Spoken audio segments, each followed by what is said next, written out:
आग को शांत करने की सारी कोशिश इस वक्त की जा रही है। महाराष्ट्र के मुख्यमंत्री एकनाथ शिंदे ने लोगों से शांति बनाए रखने की अपील की है, लेकिन प्रदर्शनकारी मानने को तैयार नजर नहीं आ रहे। हिंसक प्रदर्शन में अब तक कई पुलिसकर्मी जख्मी हो चुके हैं। एक रिपोर्ट आपको दिखाते हैं।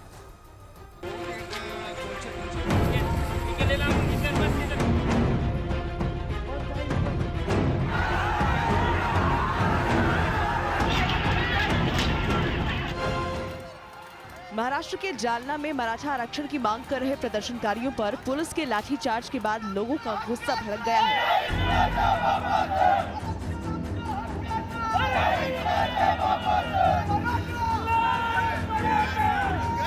महाराष्ट्र के कई जिलों में इस वक्त मराठा आरक्षण की मांग को लेकर हंगामा हो रहा है। पुलिस के लाठीचार्ज के बाद बेकाबू हुए प्रदर्शनकारियों ने कई वाहनों में आगजनी की, कई बसों को फूंक दिया गया। प्रदर्शनकारियों ने आरोप लगाया कि जब वो अपनी मांगे पूरी करवाने के लिए धरने पर बैठे थे, तभी पुलिस ने उन पर लाठियां बरसाईं।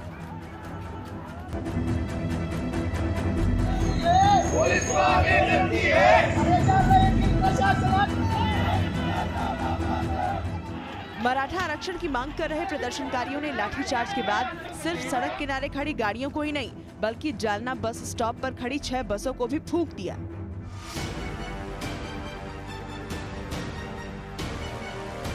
जालना जिले के हंतरवाली सराटी इस गांव में मराठा आंदोलक के ऊपर पुलिस जो है उन्होंने लाठीचार्ज करने के बाद मराठा आंदोलक जो है वो आक्रामक हो चुके हैं।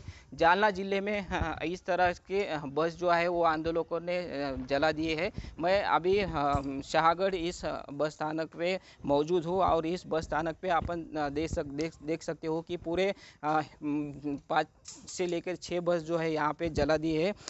मराठा आरक्षण की उनकी मांग है और इस मांग को लेकर अंतरवाली सराटी इस गांव में जो है वो उनका आमरण उपोषण चालू था। संभाजीनगर में भी बस स्टैंड पर खड़ी बसों में आगजनी की गई। प्रदर्शनकारियों ने मराठा आरक्षण की मांग को लेकर नारेबाजी भी की।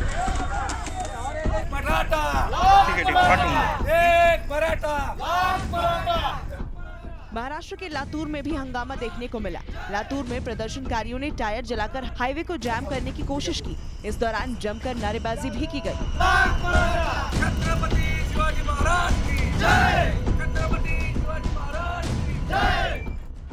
खबर के मुताबिक महाराष्ट्र में जारी प्रदर्शन के बीच जालना और बीड़ में बंद का ऐलान कर दिया गया है, जिससे जालना औरंगाबाद हाईवे पूरी तरह से बंद हो गया और लोगों को काफी दिक्कतों का सामना करना पड़ा। थोड़ी ही देर में हाईवे पर लंबा जाम लग गया।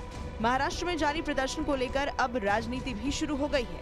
आदित्य ठाकरे ने प्रदर्शनकारियों पर हुए लाठीचार्ज का विरोध किया और महाराष्ट्र के पूर्व गृह मंत्री अनिल देशमुख ने प्रदर्शनकारियों पर हुए लाठीचार्ज को अमानवीय करार दिया। इस प्रकार से मराठा समाज का जब इतने साल से मोर्चे निकल रहे, शांतिपूर्वक निकल रहे, तो जालना में ऐसी क्या घटना घटी कि एकाएक इतनी बुरी तरीके से, इतनी अमानवीय तरीके से उनके ऊपर लाठीचार्ज किया गया। ये जो हुआ है ये बहुत दर्दनाक बात है। हालांकि महाराष्ट्र के जालना में हुई इस घटना के बाद मुख्यमंत्री एकनाथ शिंदे ने लोगों से शांति बनाए रखने की अपील की और जालना में हुई घटना पर महाराष्ट्र सरकार ने जांच के आदेश दे दिए। डिप्टी सीएम देवेंद्र फडणवीस ने कहा कि लोगों ने पहले पुलिस पर पत्थरबाजी की, जिसकी वजह से पुलिस को लाठीचार्ज करना पड़ा। उन्होंने कुछ राजनीतिक पार्टियों पर राज्य का माहौल खराब करने का आरोप भी लगाया। जालन्यातली घटना ही खरोखर दुर्दैवी पण आहे आणि गंभीर पण आहे, पण त्या ठिकाणी जे उपोषणकर्ते होते त्यांच्याशी स्वतः मुख्यमंत्री बोलले होते।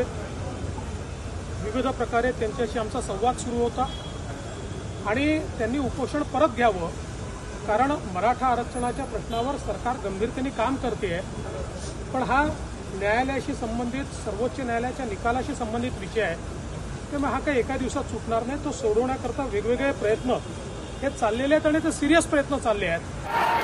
मराठा आरक्षण की मांग कर रहे प्रदर्शनकारियों पर लाठीचार्ज के बाद महाराष्ट्र के लोगों में गुस्सा है।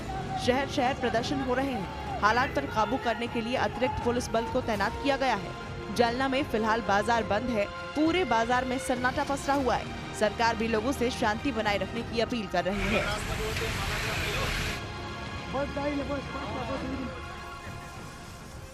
और उधर हरियाणा के पंचकूला से चौंका देने वाला एक मामला सामने आया। आरोप ये है कि वहां गहने की एक दुकान में लूट के मकसद से एक बदमाश घुसा और उसने उस दुकानदार की आंखों में मिर्च वाला स्प्रे डाल दिया।